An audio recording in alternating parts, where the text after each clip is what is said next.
Hey everyone, how are you? I hope you are well. I am also fine. Welcome to Backspace. In this easy step-by-step tutorial, we will learn how to place page number in front of picture in Microsoft Word so they stay clearly visible and properly aligned. This method is perfect for creating professional documents, reports, covers and designs where images don't hide your numbering. Instead of your page number disappearing behind images, you will learn a clean professional technique using header and footer tools, layering and layout option. So let's get started. We can see here many page. This is assignment for my college. Now I want to added the page number behind the page, behind the front of the picture. Then we go to the insert menu first, click the page number option and choose top of page.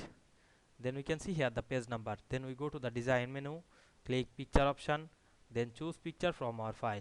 Now I am click insert, then select the picture and go to the picture format menu, click wrap text option, choose behind text, then set the picture top of the page. Now I resize this,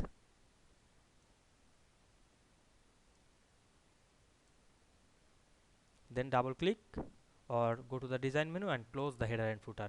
Then we can see here the page number is front of picture. You can check the all page. We make it very easily. I hope you understand this process. If this video helped you, don't forget to like, comment and subscribe my channel to get more than important video very soon. Thanks for watching.